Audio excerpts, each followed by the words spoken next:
Akash. Welcome to the All Walks of Life podcast. It's a pleasure to have you on. Hi Ishan, thank you very much. How have you been spending your time during the quarantine period then? Okay, so I've been doing a lot of different things. I've been trying out new things. The very first thing I did was planning up a routine, Right. which didn't exactly go well as planned. Then I think most of my time went working from home because it's a 9 to 5 job, Monday to Friday. I have Saturday to Sundays free. Uh, in between the quarantine period, I started up with my podcast, Mindful Breakaway, and that was something I was working on very interestingly. Yeah. Yeah, that's quite interesting because I've heard a couple of episodes and you've actually got a really interesting guests on there.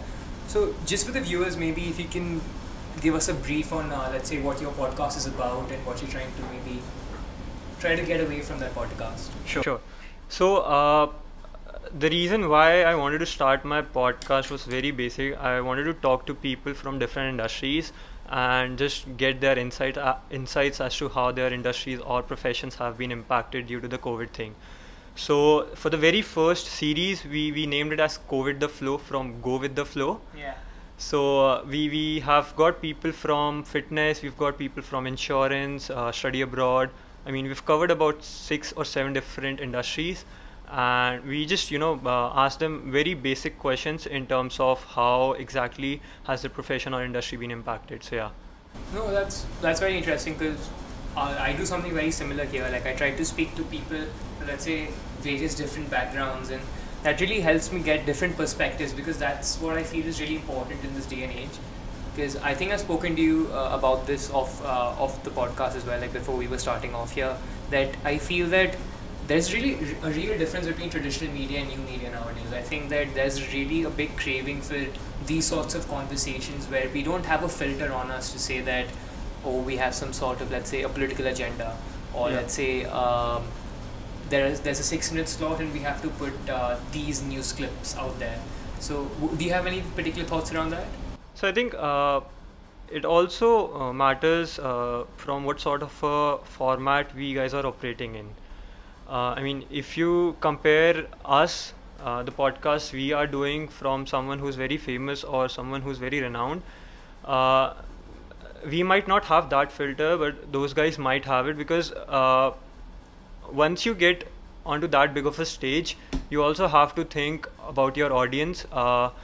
What sort of views you might are getting, what sort of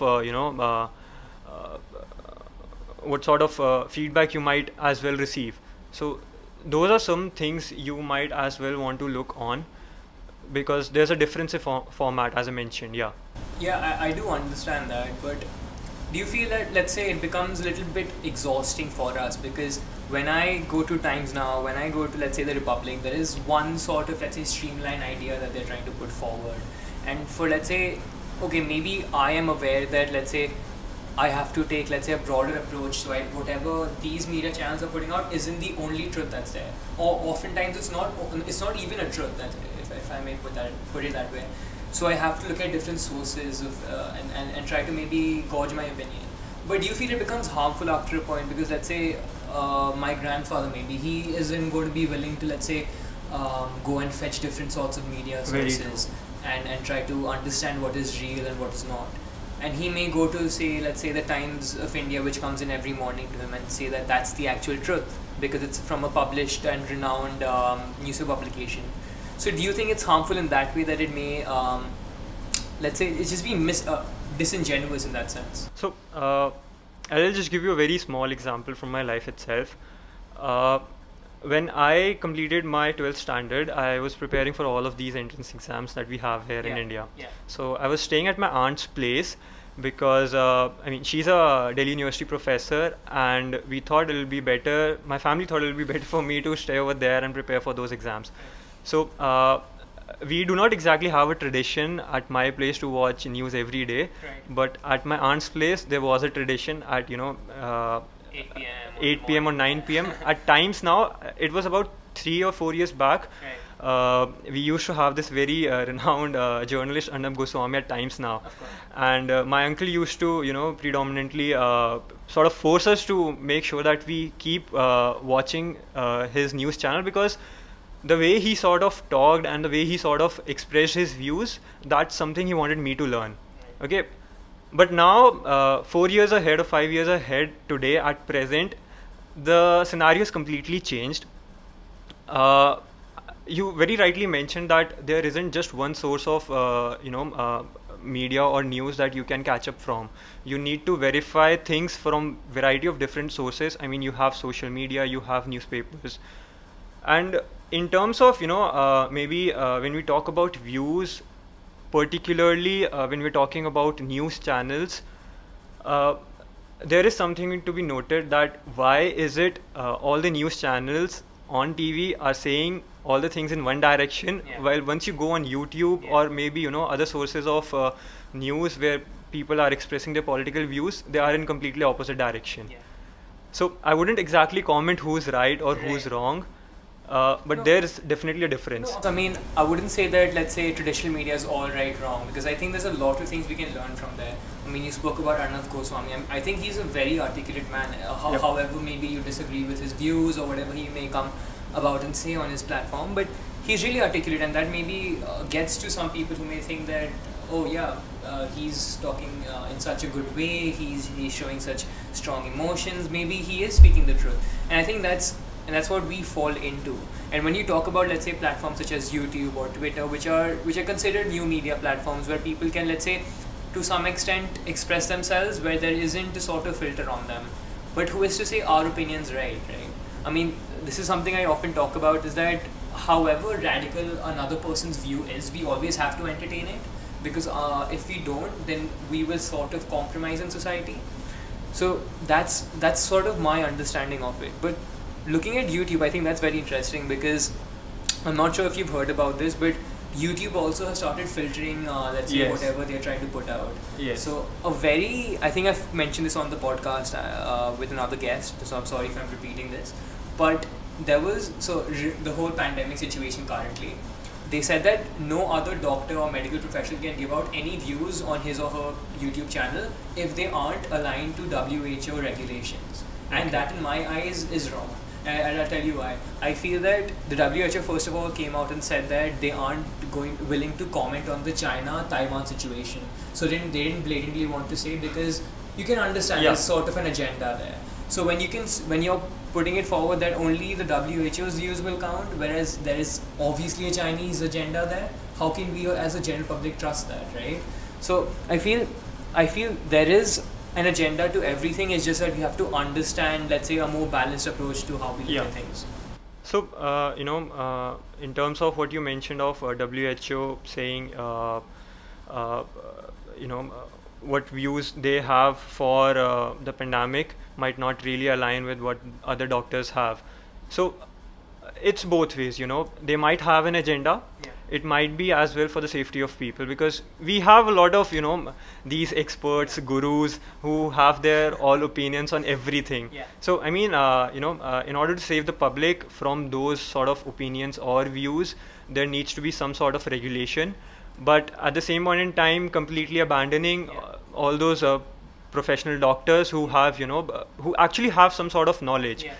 I mean, if you and we are affected by the coronavirus, we aren't going to go to the WHO. We are going to get to our nearest doctor or our family doctor. It's at the end of the day, their views matter, what they have to suggest us. So I think a regulation in terms of abandoning one thing completely might not exactly work out, but taking up a balanced approach might will.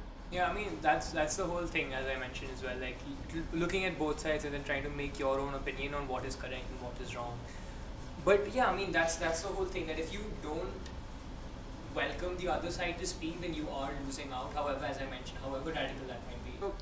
Also, one more thing I wanted to add on. So you mentioned about YouTube, how exactly it is filtering out content. So even I used to have a YouTube channel, but I did not exactly pursue it.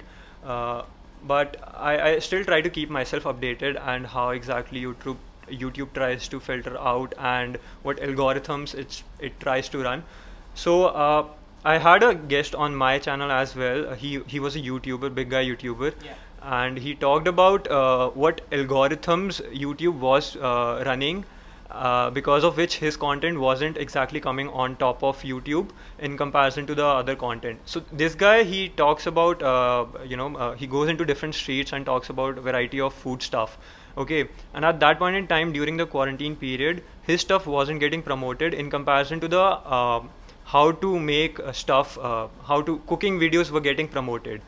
So YouTube is such a big platform that a single YouTuber cannot make any difference to the platform. And then at the same point in time, YouTube has got all control over that single YouTube channel, that it can actually control an entire sort of genre on entire YouTube. So that thing also matters a lot. No, that's definitely very interesting, like the fact you speak about algorithms and things. So as you were speaking about, let's say, traditional media versus new media, so I'm not really sure. I think I've seen this in an Indian context as well with Times Now and the other newspaper publications, but looking at an American context, so if you look at the traditional media houses there, the CNNs, the MSNBCs, they were putting out, as I mentioned, like the 6-minute clips to show this is the thing, today's news, and it doesn't matter if they just have to get 25 stories across, doesn't matter how big one story is, but they'll just categorize it with 25 stories there. So they didn't adapt for, let's say, a YouTube-based approach. Whereas there were independent journalists on YouTube, such as Tim Dillon, there's this guy called Tim Pool. So he's a political satirist, political journalist, and he puts out his views. And his views were getting much more views than, let's say, the traditional media houses, CNN, MSNBC. But just because they were, let's say, traditional media houses, and they had such a big stamp on the public, when they came onto YouTube, YouTube automatically started promoting their things as suggested videos, even if you had no political lining to them or had no interest into them. So an example would be, if I'm watching this particular journalist such as Tim Pool on YouTube, the first suggested video would be, let's say, MSNBC or CNN. I have no control over, let's say, suggesting my videos. I think you might have seen this if you're using YouTube. If you go to a normal YouTuber's channel, you sort of get YouTube videos which are off his channel, or similar channels where he's gone for an interview or something along those lines. Whereas this is, let's say, controlling the data, if I may say. Yeah, so I think this is where agenda comes in. As you rightly compared, when we are watching something that's not politically inclined, YouTube, you can say, has its algorithms running without any bugs. Yeah. But when it comes to political views or things like these, you can probably say that YouTube has its bugs running on, and which is why you're getting all of those suggestions. Yeah. So I mean, jokingly, yeah, it's bugs, but at the end of the day, we need to understand it's not just algorithms that are taking in place. There is some human context to it. There's someone controlling it, and someone's trying to purposefully trying to put in content at the place where it should not be. Do you think that's scary as society? Because, let's say, if there is someone at YouTube or Twitter or Facebook who controls so much of the data, because we are social beings and we like to interact with ourselves, and social media is a platform where we do that, and we interact to such a large basis where we have several friends on Facebook, several followers on Instagram, and the other platforms there may be. So do you think that it becomes harmful that we can only see sort of the news or sort of whatever these companies want us to see? Do you think that after a point there has to be, let's say, a government intervention that has to take place to say that, okay, that we have to look into this thing, because it's become too big? Obviously, no one would go to, let's say, any business person to say that we, as the government, we'll now be saying what you have to do. But when organizations become as large as Twitter, Facebook, Instagram, I think there must be, or there should be, a government intervention. It's both ways. When we are talking about, let's say, YouTube, or let's just not talk about YouTube, Instagram for a minute. Let's just talk about Google Maps. Yeah. What sort of data does it collect, do you think? It knows where we eat. It knows what sort of a house we live in, what sort of a locality we live in. It knows where you go and buy your daily groceries. It knows what time it takes for you to travel to your office location. What are the places where you will find traffic, what sort of music you might listen to if they have their mics on. Yeah. So, I mean, the data they collect is, beyond what we can think of. I mean, you never know when our mics are on our phone.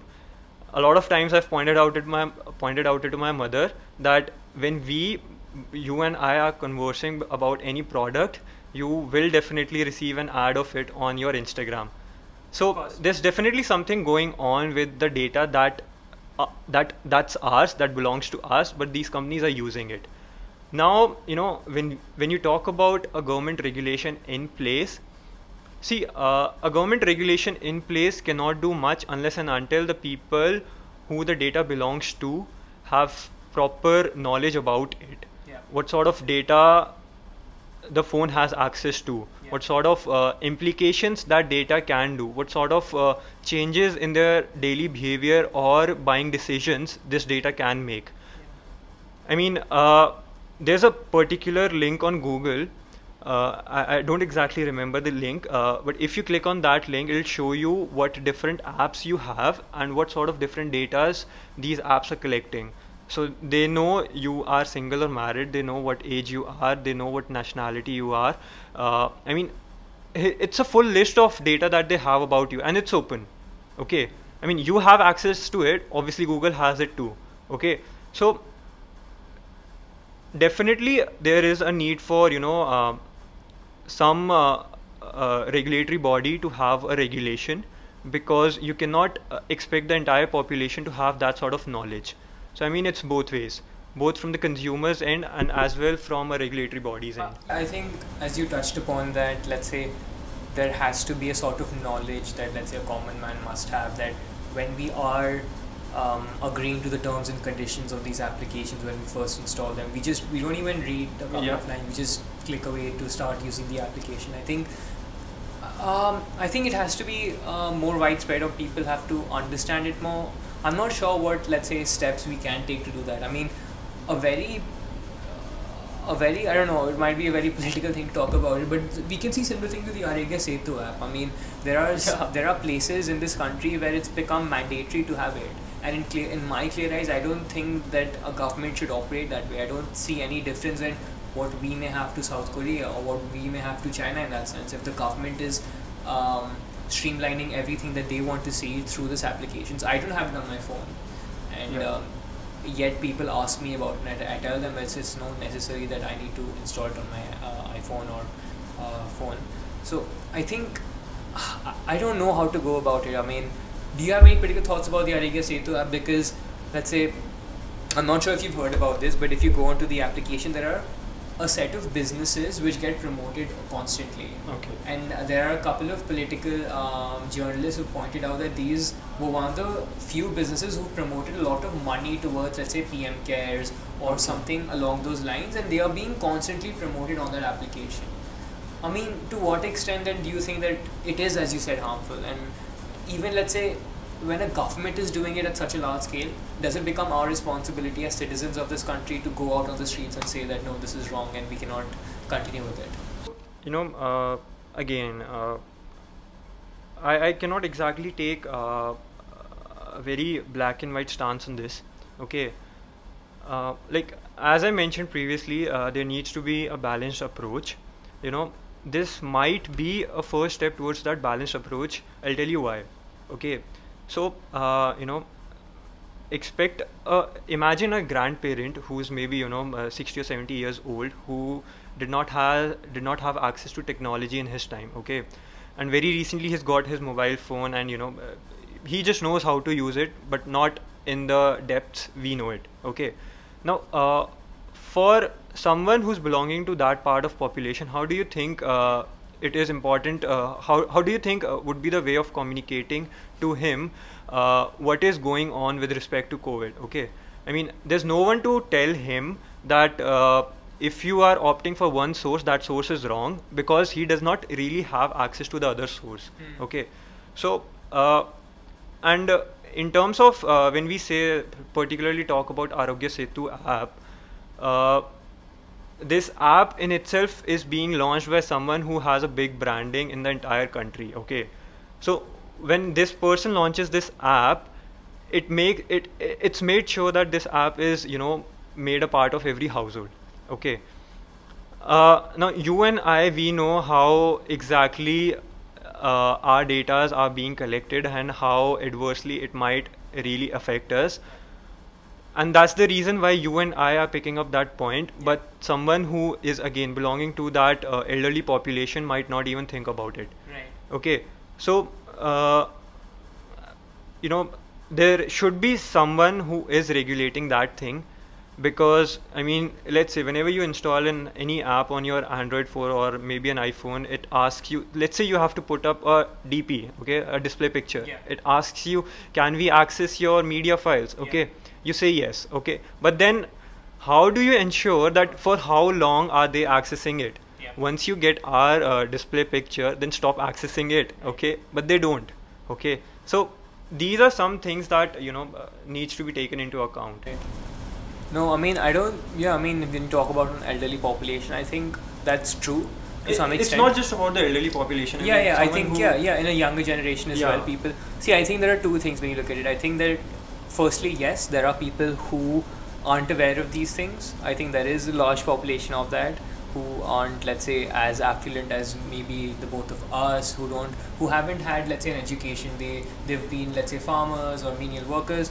But I think there's another population. I think there's another population who are well aware of these things, and yet they will do it just because nothing's happened as of yet, or there hasn't been, let's say, a case to say that, oh, we've been giving away the data, but there isn't, let's say, a certain thing that's happened, or why shouldn't we keep cutting? I mean, I can point towards my father. I keep telling him about these things, but he's like, yeah, it doesn't really matter. That's China, this is India. India's much more, let's say, secular in that sense. We won't ever become a authoritarian regime in that sense. So do you think there's a sort of, let's say, blind faith towards our government? I mean, we've often seen, let's say, this Bhakt mentality that there's several of the population who actually voted Narendra Modi in. And even previously before that, there was a large following of, let's say, the Congress, of people. They didn't matter what policies they put forward. They were just so deeply fond of that family that they wanted to keep them in power no matter what situation there is. And I think we do that to many things. We do that to our cricketers. We do that to our film people. We just put them on such a, let's say, pedestal that, I mean, we idolize them. Yeah, whatever they do cannot be wrong in that sense. So I think it's not just true in terms of when we talk about political figures, as you rightly said. It's also true in terms of, maybe when we're talking about actors, when we're talking about cricketers, anyone who has a celeb status, we sort of do it to them. Okay, maybe, when we're talking about a podcast, you might have it to Joe Rogan, right? So, so I think that's there and that will never change. But what needs to be put in is that you do not block the other view. Okay. If you are inclined to, let's say, Sachin Tendulkar, then it shouldn't be that you aren't watching Virat Kohli. Okay, because what he has to bring in, the latter might bring in something new, and that might change your entire view, and you might switch to someone else. But once you are at a position when you can control a lot of different things, and I'm not just sticking it to the political thing. I'm trying to put it in a more wider way. When you are at a stage when you can control the entire industry, it is your responsibility to ensure that people are not just inclined towards you. Okay. It's your responsibility to ensure that there are other people as well coming in as equally as you had the chance to come in. No, I think Ambedkar spoke really well about this back in the day. He said that he was asked this question on his religious standpoint, on which religion does he follow. So he said that I'm not willing, and I quote him, I'm sorry if I may misterm some words because I'm trying to paraphrase here. He said that I don't want to share my religious standpoint because I represent not only the population who shares my religion, but also a population which has several different religions. So if I share my standpoint on which religion I share, I don't want to sort of undermine another religious group in that standpoint. So I think we sort of have to take that approach, and even if people are saying that they are secular at mind, they are still taking very right-wing ideologies at hand, and they are trying to, let's say, push an agenda up, I guess. But yeah, I mean, we've talked a lot about this. But let's move on to the work you do at Deloitte. So you work in the social impact team as such. Yeah. So just for the viewers, if you can give us a brief on the sort of work you do there and the sorts of project you've taken forward. Sure. So, my team at Deloitte, it's social impact consulting. So what we do is we try to consult different companies, MNCs, with regards to their CSR projects. By CSR, I mean corporate social responsibility. Yeah. So, as per the government law, every company in India, they're required to spend some amount of their revenue or profits based on if they extend to a certain limit on activities that are described by government as CSR activities. So the government has, put up a list of certain activities which are eligible to be considered as CSR activities, maybe, in terms of educational initiatives or projects on water or sanitation, or projects based on livelihood generation. So what Deloitte and I do as a part of the team, we consult different organizations about these projects. We help them monitor and evaluate their existing projects. So yeah, I mean, there's a lot of things that we go on. Well, that's very interesting. So let's look at, let's say, a broader perspective on organizations and their role for CSR. How important do you think it is for organizations to uphold CSR as it's in the Indian mandate, or even other countries in the world who put this forward? How important do you think it is that, let's say, an organization as big as Deloitte or other organizations contribute to society in some way? It doesn't matter that they are looking as broad as Deloitte are in several different aspects. It could just be in one area, let's say sanitation or education at that standpoint. How important do you think that is? So I think the intention, or if you're completely talking about the importance, I wouldn't exactly say it's important or not important, but what matters more is the impact that they're able to create out of the project. Yeah. Okay, so like, it's been 11 months I've worked in Deloitte in the same team, and I have been exposed to projects across variety of social themes. For example, I've been on a project that involved construction of toilets. I've been on a project that involved skilling of youth and then employing them. I've been on a project that included assessment of farmers, what is the output that they are able to generate and how exactly can that be increased. Right. So when we talk about the importance, I think it's more towards what impact that they are able to create. So all the three different projects that I just mentioned, I have actually interacted with the beneficiaries on field, on ground, and I've seen how deeply they have been thankful to the organizations who have been running these projects on ground, how deeply they have been, positively impacted through these projects. I think it's definitely important, and with the government mandate coming in, it has become, all the more, what I would say, all the more important, or more evident in terms of the impact that they are able to create, because stories from different beneficiaries come directly to us. Yeah. And I know how helpful these funds which are allocated to these projects have been. No, that's definitely true, and I mean, I think that you guys are doing some great work at Deloitte. But let's say, looking at, let's say, a broader picture of, let's say, the country as a whole, and there's several different organizations around the country, how often do you think it just becomes another corporate ploy for one of these organizations to through the use of, let's say, CSR, just promoting their product or promoting their brand, to say that, oh look, we've done such great work in this farm, or we've done such great work in these rural parts of India, come buy our stock, come buy our products? How much do you think that plays as well? I mean, because I'm not really in tune, because you're in the corporate sector right now. Maybe you've seen this in other organizations around the country, around the world. How often do you see this? So I mean, it all depends on the intention. Okay, if the government is putting up a mandate, Yeah. there has to be a reason for it. And the reason for it was not just to ensure that everyone who is crossing a certain limit spends that prescribed amount on these projects, but it was also for those, as you rightly mentioned, those who were doing it just for the purpose of namesake. Okay, so you know, it is.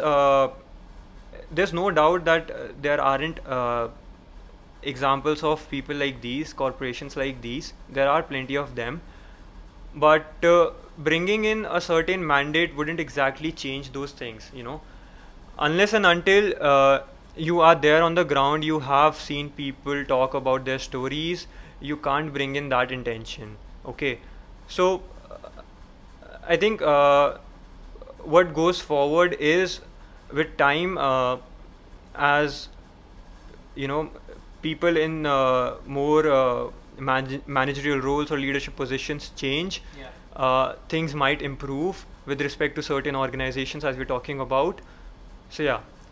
So that's very interesting. Like something I wanted to pick out from that was, let's say you spoke about skill labor and let's say improving the skill development of, let's say, these people in rural parts of the country, or in parts of the country where they aren't, let's say, fortunate enough to get the facilities that you and I get. Let's say, how important do you think what, let's say, the West may consider menial jobs, or what we in higher class society in India, in living in metro cities in India, may say that, oh, why would anyone want to associate themselves to that, because it's just plumbing or it's just farming?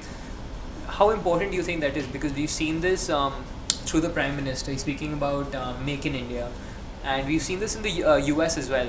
Like, I think after a point they just get frustrated to say that 95% of their medical care products and their PPE products come from China, and who is to say that that's not going to stop one day? So how important do you think it is for a country to be self-sufficient and have all aspects of society, have, let's say, these corporations who are doing such great work, and as well have farmers who are doing work in the ground level to get us the food we eat today?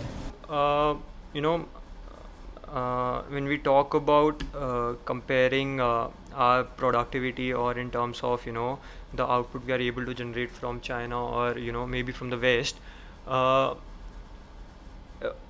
think this pandemic has made it all the more important to be self-sufficient. Okay, flights were stopped.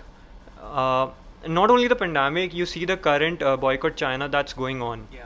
People want to boycott goods from a country where, you know, which is sourcing the top to bottom. You have your maybe spectacles, you have your bracelets, you have your watch, you have your clothes. 80% of clothes in India are from China. Okay, all the cell phones, most of the electric gadgets that we have, you're getting them from China, and then at the end of the day you're saying you want to boycott China, when you don't even have the capacity and the right infrastructure to build those things. So, you know, either you sort it out that which stance you want to take, and if you want to take that stance to boycott China, then you do it. Don't just say it. Okay, so it's you know, all the more important for India at this point in time, and it's as well a very positive opportunity for India to maybe, you know, grasp and make the right move to capitalize on the people's emotion we have in India, because people here, they are ready to invest, and more than ready to invest, we have a ready market who is actually willing to buy Indian goods. So yeah, I mean, we have a positive take on it.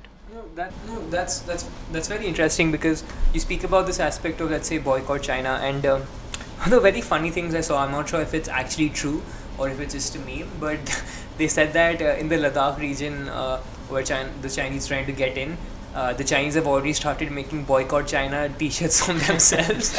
So I mean, what level of capitalism is this? Yeah, so I mean, that's there. That's very true. So like, they've already seen this opportunity. It doesn't matter what circumstance it is, what agenda is trying to put out. I mean, if there's money to be made, they're already ahead of the curve, if I may say so.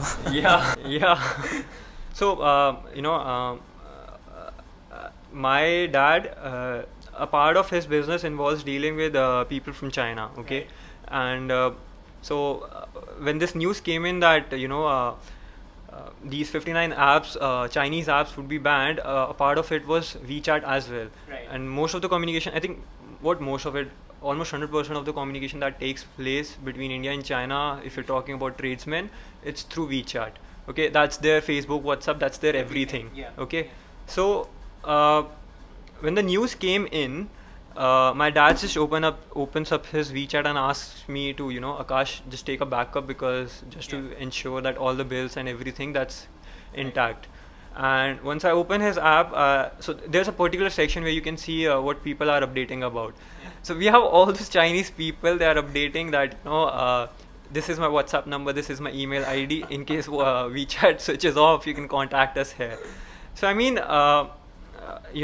and then there is this WhatsApp group he has amongst the entire market, all the people from his market. And then there's this one businessman in that group who says, you just keep quiet, you just be settled at your own place. Let the people, let the manufacturers in China, take up that pain. Let them themselves put up those statuses and contact you for exchanging WhatsApp numbers or email IDs. Why do you have to be impatient? You just sit. You are the consumer, they are the supplier. They will contact you themselves. So I think this mindset that we are being completely dependent on China has to change. Okay. Right now, if you see it, that might not seem feasible, that might not seem imaginable, but that is not something that's unachievable. Right, yeah. No, I totally agree with that. And I mean, I think it's not just on us that, let's say, if Chinese products are taken away, we wouldn't be able to survive. I think it will be difficult, but over time we may have products which are made in India and which may be a little more expensive than, say, the Chinese alternatives. But in America, they've talked about this, that if it is made in America, there should be a premium on that, right? Because our labor has made it, and why shouldn't we be buying it? So they've talked about being very nationalistic and patriotic towards their products, and when they are promoting their made in America products, to say that this is made in America, that's why it comes with a premium. It may be a little more expensive, but it's just to understand that over time we won't be reliant on, let's say, other countries in India, Bangladesh, China, to have, let's say, these factories set up to make our clothes, to get our healthcare products. And so I think that's definitely there.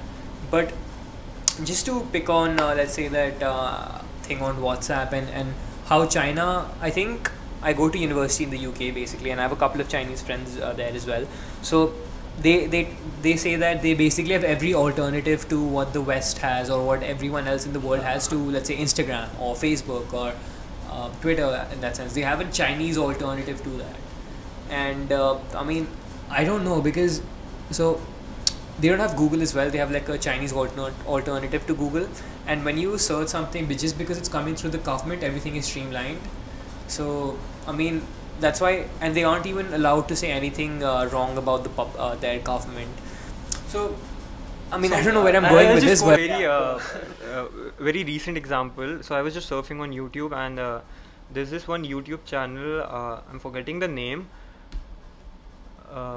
Okay, so this guy, Dhruv Rathi. Right. I'm not sure if I should have quoted his name, because there would be a lot of people who might just, put me to a side and consider my views. I don't think I'm that popular yet. Yeah. So I think you're saying 60 subscribers.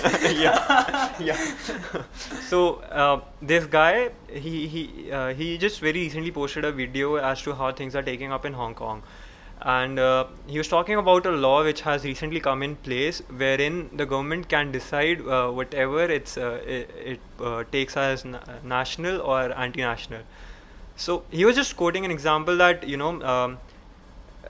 he can now never go to China, because what all in the past he spoke about China. Right. So laws like these, not even for the people who are there in their country, but also for the outsiders, for foreigners. They're so, I mean, they aren't putting they aren't just stopping the people in their own country to not speak about against the government, but also people who are outside their country. So the case with Hong Kong and China is, I think, very interesting, and I've actually looked into it. I've done some research into it, and the thing is, as you mentioned, I think China cannot be, let's say, sufficient on their own. I think they do need, let's say, international sources to prosper, I guess. So when you talk about Hong Kong, we can obviously say that when you look at statistics, Hong Kong only makes about 5%. If you consider it as mainland China, it only makes to about 5% of their GDP, which is nothing when you would consider a powerhouse like China. But what Hong Kong allows you to do, China to do, is it's an avenue to international markets. So there's something called all the American expats who came from America and settled down there, all the UK expats, because Hong Kong was a part of, let's say, the British Raj at a point. When they were there, they are all in Hong Kong, and if China tries to, let's say, alleviate Hong Kong from mainland China, I think they will suffer, because they will exclude themselves from, let's say, the West or even other parts of the world. Yeah. And when you look at, let's say, all the Asian headquarters that are there for these major organizations are either in Singapore or mostly in Hong Kong. Yeah. So I think there is a part to play for Hong Kong, but it's very interesting when you look at, let's say, Hong Kong on a political standpoint, because I think there's a 60-40 split or even a 65-35 split on, let's say, the people who are there making decisions for Hong Kong. I think there's 65% from, let's say, the Chinese government and 35 from the Hong Kong within the government people. representation you're talking about. Yeah. Yeah. So I think that's I don't know, because I'm not living there. I don't live there. I haven't researched as much to give a very let's say a good take on Hong Kong and China.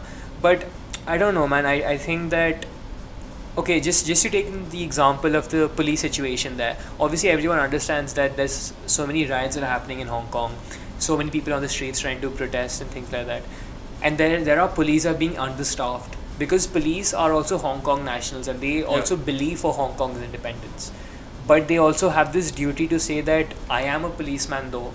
So if I don't turn out to work, then I'm not doing my duty, and I'm not going to get paid as a whole. So even if they don't align with what the police has to do, they still have to come out on the streets and do it. So I think that's another thing that's there.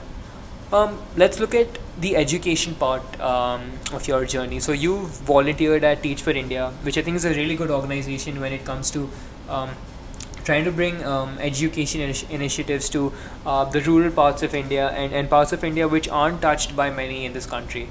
Just share a little bit about your experience working for Teach for India. Okay, so I think it was one of the best summers I had to spend during my college. So, let's start from where I joined my college. So I come from a school, that gave me exposure to a lot of different things. However, I was mainly exposed to sports because of my interest. And then obviously I had a good take on my academics, and that's the reason why I got into SRCC. So once I entered SRCC, there were two things I was good at. One was obviously education, and the second was sports. But then when I saw my peer group, everyone was as educated as I was, because that's the reason they are in that college. And with regards to sports, I was lost, because we have sports quota, and we have all the people from different sports who've played at national and international levels. So I was again lost. I didn't know what to do. And then there's this third thing that you can probably do in college, is to join clubs in different societies. And in order to get into those societies and clubs, I did not really have that sort of I would say communication skills, because every society used to have 2 or 3 rounds of interviews, group discussions. So all of that was a sort of rigorous process. So during my first year I wasn't exactly doing anything, but then I somehow got in touch with this Teach for India fellow, who introduced me to this volunteer opportunity. So what I did was I helped them prepare for various different exams. I was tutoring sort of class 7th and 8th students, whom I was helping them to prepare for their 9th and 10th classes entrance exams. So once you are in 7th and 8th class, you have to reappear for exams in 9th and 10th in case you want to change or switch schools. So I was working, I don't exactly remember, there was some slum area in Delhi itself, and the students, they were studying in a private school, but that private school was in no terms of the schools that you and I have been to. Okay, So I was working with around a bunch of 10 to 15 kids, and then it was about for 2 months. After all of this was over, after a month of about, I think after 2 or 3 months, I get a call from one of the students, and he talks me about how whatever I taught him has helped him to get into one of the schools he was targeting.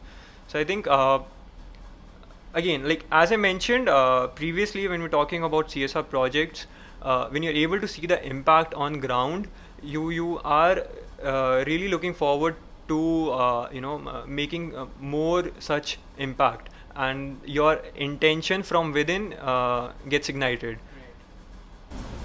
Do you do you have any particular thoughts around, let's say, the education curriculum in India, the education standpoint in India? Do you think we should have more public schools, which are which have better teachers, I'd say, better facilities, to let's say to make the fields even, I guess. I mean, that's not a term I like to use a lot, but I mean, India is obviously one of the countries with a high income inequality in terms of wealth, in terms of health, other aspects as well. Do you have any particular thoughts on how we can sort of even that?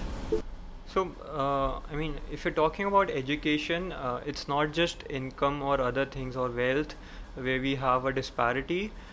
We have it in education as well. So, there's a huge part of population that isn't educated, that is not literate at the levels at which it should be. So, and when we're talking about government schools or schools in general, India does lag behind, and the reason why it is so, because I think a part of it is from the government's side, the spending it has to do in terms of education. That's, I feel it's inadequate, and even if it is adequate, then the impact that has to come on ground, the sort of changes that are expected from that level of spending aren't coming. So there's a huge, gap, I would say. As you rightly mentioned, there's a difference of playing field. It's not leveled. So yeah, that's there. I guess we can talk about it in a very idealistic standpoint to say that when we compare it to countries like the UK or maybe not sure in the US, but other countries where there is sort of a very good public education sector, and even a public health thing where they have, let's say, free medical access to free medication, basically, which isn't the case in India. I mean, I think that if you're dealt a wrong hand, and if you're born into a family which isn't as affluent, and if one of your family members has, let's say, a very bad disease or sort of cancer in that sense, you basically go bankrupt to let's say pay the fees for the doctors or the clinics as it is, because to be fair, the public health isn't as good to provide you with that initiative. Do you think it is even possible with, let's say, a country such as big as India, because it's not even comparable to when you compare it to the UK, because UK might just be a small state in India in terms of population and density in that sense. So do you think it's even possible, when you're looking at India as such a big population, such a big country, to say that we can have a public education standpoint in that sense? So I think when we are comparing India from either UK or any other Western company which has access to all of these things, it isn't exactly about the size of population, I would say. I mean, if you're talking about India in particular, if you take a look at India as a whole, then obviously you might see it as a problem. But then when you look at different states, this problem actually might not be a problem. It can be an opportunity for all of the different states to actually curb this problem. Why is it that the literacy levels in southern states is much more higher than if you compare it to other states? I mean, there's a reason for it. The governments over there, they're working on it. The people are taking initiatives. So I mean, they have achieved a certain level which maybe other states haven't been able to achieve. Yeah, no, I mean, I think there's a very famous quote. I'm forgetting the person who said it, but he said that India isn't it's wrong to assume that India has one large population. He said that India is a country with small populations and small different cultures, small different ethnicities, if I may say. And I think that is true because when you look at, let's say, Kerala or Tamil Nadu in that sense, they are very, let's say, centered towards academics, I'd say.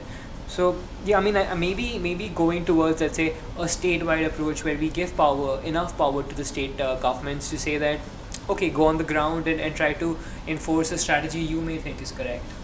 And I guess that's how, because when we look at, let's say, the Indian government and things like that, if you are a state government, it becomes almost impossible for you to, let's say, stand for a prime minister candidate, because you have to sort of create a coalition or join already these two big powerhouses in Congress or BJP. So yeah, I guess a statewide approach would be a good way to go about things. But so you were a representative at a young delegate at the young leaders camp. Yeah. So just maybe talk to me about that and how your experience was there, because I think you got to interact with people from different cultures, different parts of the world, and just share your experience. So again, it was when I was in college and I just wanted to have international experience. So that was my first international trip, I would say. And so what was it about? It was I think there were people from 35 different countries, most of them Asian. It was sort of cultural and trying to sort of learn from different cultures, also learn about what Singapore is all about, and it also involved a case competition. So I mean, it was more of a fun camp, along with things going on from different cultures and learning about a good number of leaders from Singapore as well. So yeah, did you take away anything from, let's say, a particular culture or a particular country that came to visit? Do you think there was something very interesting about a particular culture? Okay, so I might deviate a bit, but there was one instance when we were just having sort of a group discussion when we were traveling from one point to another in the bus. And there was this one person, I don't exactly remember from which country, but he just randomly asked me, how is the situation in Delhi with respect to safety of girls. And at that point in time, I don't remember what was it about, but there was some rape case that was quite big in the news, and I think it also went into the international news, and for probably that reason that guy asked me. So I mean, not exactly from a cultural point of view, but when he asked me, I was sort of blank. I didn't know what to answer. And I just, I was just polite. And there was another Indian friend with me who was standing right there next to me, and even she couldn't speak anything. So there are things like these, there are differences like these in countries, but at the same point in time, you have to represent your country at an international stage. You have to make sure that you cannot sound you cannot degrade your country in front of a foreigner. So what I did, I just I completely accepted the fact that things are not as good as they might sound, and it's completely true what you have heard, but things are taking place to a good turn. Things might improve. So I mean, this was just a very random example that I could think of. And that's very interesting, because I feel that it is important for us not to, let's say, downgrade our country when it comes to international forums, international conferences, that we may represent our country or our organization or anything of that sort we are associated with. But do you think it's important to stay true, as you mentioned, that you did point out that it isn't, let's say, the best scenario in Delhi or other parts of the country as well, and so what you are seeing in the news is correct, and it's so. I think, in my opinion, it would be a wrong thing for anyone to come out and say that, if someone was approached in your situation, to say that, oh no, that's totally false, everything's totally happy, friendly in our country, in our city, to say that just because it would give a false perception to maybe whoever the person was speaking to you. I think that's a wrong approach to take. Yeah, I mean, that's the reason why I was, sort of quiet for a good 20 to 30 seconds. I couldn't exactly speak what to say. I couldn't exactly think what to say. Uh, I was sort of frozen. So, I also thought, why is he exactly pointing me out of group of, a good 20, 30 people? Why is he having sort of a backlash on me, my Right. country? Is he sort of, trying to show me down? But that wasn't the case. It was his genuine, Just intrigue, yeah. yeah, he was just intrigued. He was just curious. He just wanted to know, is it actually true what they see in news? So Yeah. yeah, I mean, I couldn't be, dishonest to him. I just wanted to, sort of accept the fact and also end it on a positive note that, things are improving. It's Right, not right. just that what you see, it's there always. Yeah, no, I think intrigue is a good way to, let's say, move into this aspect of, let's say, you spoke about that you went to SRCC, and SRCC is obviously one of the best, let's say, commerce schools in our country. So often the things I've heard about, let's say, Indian education when it comes to, let's say, higher education in universities as well, they say that there are very bright kids who come to us, but then I wouldn't say that they are often given, let's say, um, what's the word I'm looking for here? They aren't fulfilled enough in the sense that if they have, let's say, intrigue, as you mentioned, if they have a particular question, if they have a particular problem towards a concept or an understanding, it isn't best explained by the professors that are there. Not to say that there aren't good professors at DU or other colleges in our country, but it isn't to the standpoint, let's say, the West or, let's say, other parts of the world, where they may approach this to a better extent. Because often what's happened, I'm not sure, I'm just looking at it from an outsider's perspective, but to say that if a student comes to a professor or a teacher with a doubt or a question, it's often looked down upon to say that, well, how can you question this authority? Did you see that sort of at SRCC, or do you think it's just hoax that's pointed out in the media? Uh, See, if you ask me particularly about my experience at SRCC, or maybe in fact, if I quote any of my experiences, any of my friends' experiences at any of the different colleges in Delhi University, I haven't exactly encountered any such example. Right.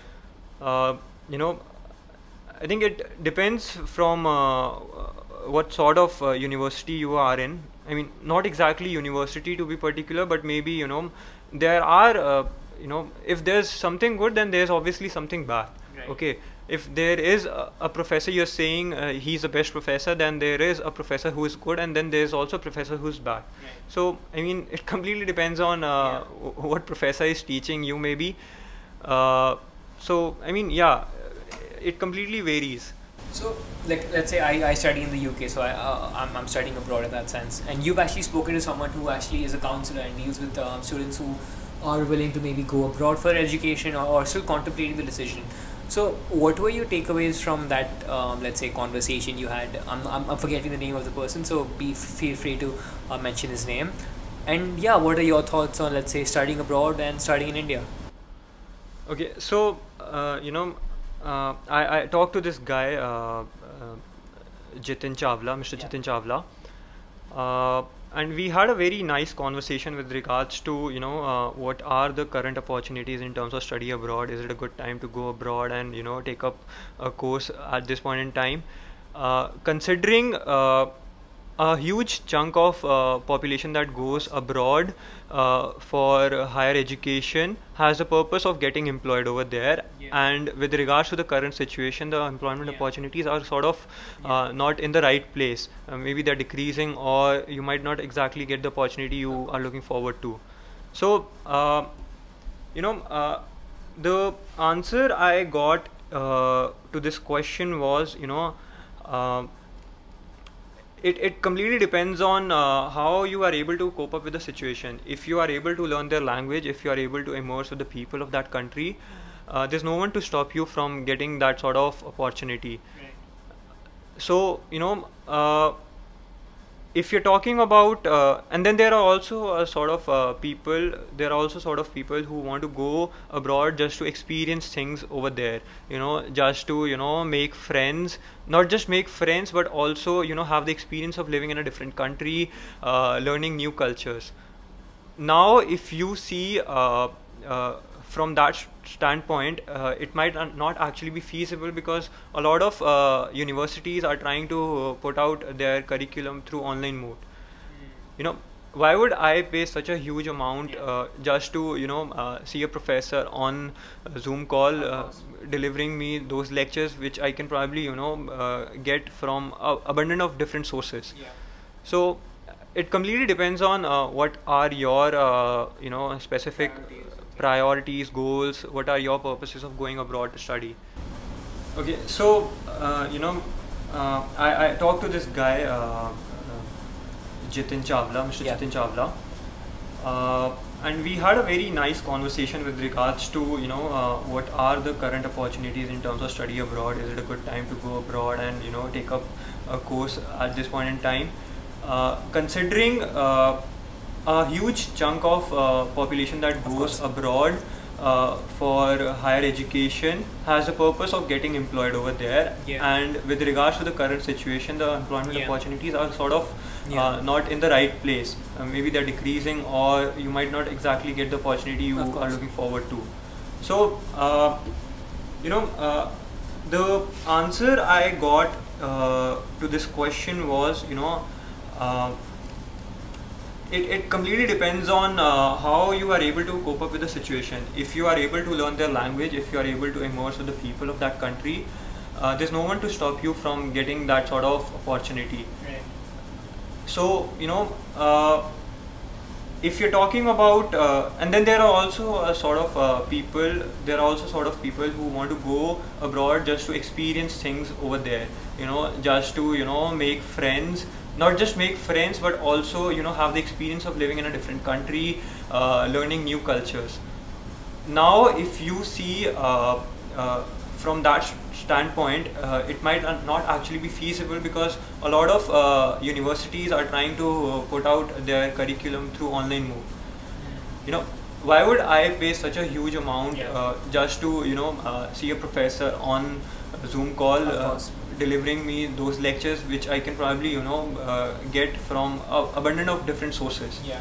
So it completely depends on what are your specific priorities, goals. What are your purposes of going abroad to study? No, that's something very interesting, because I've just completed my first year at university, and this is something I'm actually talking to my father about, of dropping out maybe of university, because most of the course that's happening for me is going to be online next year, and I don't know if it's feasible for me to pay such an exorbitant fee just to attend online lectures. Because obviously, like, I wouldn't say there isn't, let's say, there isn't a benefit to it, because obviously there is. It's a good institution with good professors who are giving, let's say, good lectures. But to say that I can't achieve that on a different platform may be a little short-sighted in my perspective.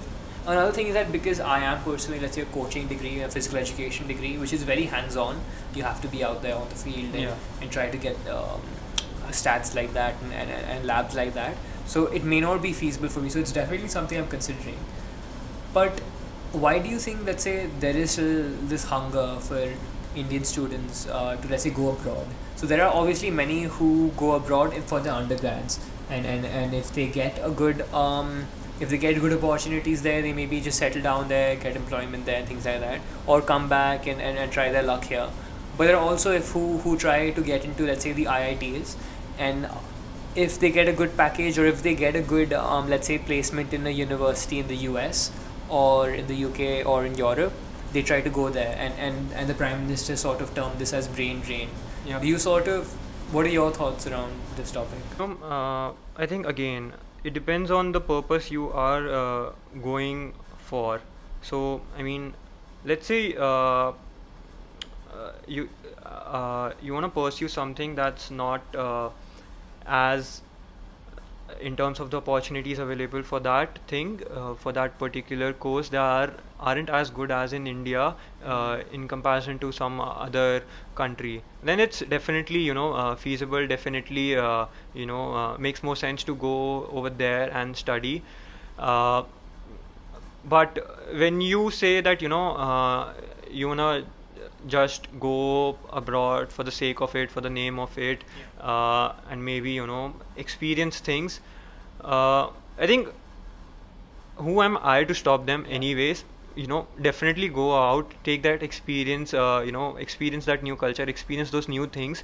But at the same point in time, you know, uh, don't sort of, uh, you know, make things look bad here in India. Yeah. Okay. If you wanna go out, if you wanna go and probably stay in another country, that's your choice, you're free to do, but it shouldn't be quoted in terms as in the opportunities weren't available in India, or Right. maybe things were bad here in India and that's the reason I wanted to go and settle over there. Because uh, you know uh, there are problems in every Of society, course. and if India has certain problems, if the Indian society has certain problems and you're not able to tackle them, if you're not able to cope up with them, and you're running away to another country just for the sake of it, you might not even be able to settle over there, because Yeah. you don't even know what sort of problems you're gonna face over there. Right. Right. So I think again, it depends on what are your purposes of going abroad. What are your end goals? Do you want to shift over there completely, or do you want to, just go and come back? So, yeah, yeah, Something that's been talked about is that if, let's say, we consider our universities to be so great, let's say the IITs, the IIMs, and other institutions in the country, then why aren't there foreign kids who are coming to access our education? Do you have any thoughts around that? I think it again points out to the question that you previously asked me about the difference in curriculum, about how the Indian curriculum is different from what we have there in abroad. So uh, if you see it from the standpoint of in terms of job opportunities or employment opportunities, uh, there aren't a lot of I would say teenagers or graduates who are actually looking forward to work in India. Okay, so it isn't about the universities or the sort of curriculum they are delivering, but it's more about the opportunities you're going to get post Yeah. completing your degrees or whatever thing you are getting into. And similarly, if you compare the numbers of people going outside and willing to take up opportunities abroad, there's a huge difference, and that's the reason why we do not have incoming of a lot of foreign students, but going of Indian students to abroad. Yeah. Yeah. So one of the things you talked about over here was, let's say, differences in culture, and where you go when you go abroad to study, you intermingle yourselves to, let's say, a new culture, new set of people, new set of friends. Do you think that can be applied to India as well? Because if you, let's say, if you were born and brought up in Delhi, then Delhi is a very small part of India when you look at it on a grand scale. And if you consider going for an education to maybe a state in the south, or state maybe in the west or the east, don't you think that will also bring forward a new set of culture, a new set of perspective that you aren't maybe considering? Yeah, definitely there is. So, just to quote an example, again, this was when I was in college. I had attended a 15-day summer camp in Ahmedabad. It was entrepreneurship summer camp at EDII, Entrepreneurship Development Institute of India. So, there were students who had come in from different parts of India, and definitely, there is a difference of culture from every other state in India, and you do get to learn a lot. In fact, even for my field visits that I have to make as a part of my profession to different states, I do get to learn a lot, and I do experience a lot of different cultures. But then, it's all about the sort of it's more like what I would say is consumer behavior. What you do not have is something that you want. You have access to it's just a matter of maybe a 2 hour or 3 hour flight to go in South India and experience things over there. But if I compare it to experiencing things in US, Canada, it's a big decision. Okay, and that's the reason why a lot of people term it as a big thing, or a big opportunity. So it would not be exactly right to compare the differences in culture from two Indian states versus two different countries. No, yeah, that's true. And I think one thing we're missing out over here is that if you obviously there's a difference in culture when you move from, let's say, Delhi to maybe Tamil Nadu or something like that. I think that's definitely true. But when you go for, let's say, an education overseas, and if you go to, let's say, the US, there are students who are coming in from all over the world basically, who are, if they are good enough, and if they are, let's say, have that sort of money to spend, they can, let's say, attend the US school. So you have people from, let's say, Malta, or people from Trinidad and Tobago, or wherever in the world. If they are affluent enough, they can go there. So in that sense, yeah, I can sort of understand that. And yeah, I think one of the important things to talk about here is that, as you mentioned, if there's something in front of us and it's something that we've already sort of known, we don't, let's say, it doesn't appeal to us as much, if that makes sense. But yeah, exactly. So it can be looked at anything as a result. So yeah. I mean, that's the basic law of marginal utility, you know. Yeah. If you have something and you keep getting it, your satisfaction derived from it keeps on decreasing. Yeah. Versus if you do not have something, you will always, keep looking forward to it as if you want it. For sure. Listen, Akash, we've done about an hour here. It was a great pleasure speaking to you. It just flew by.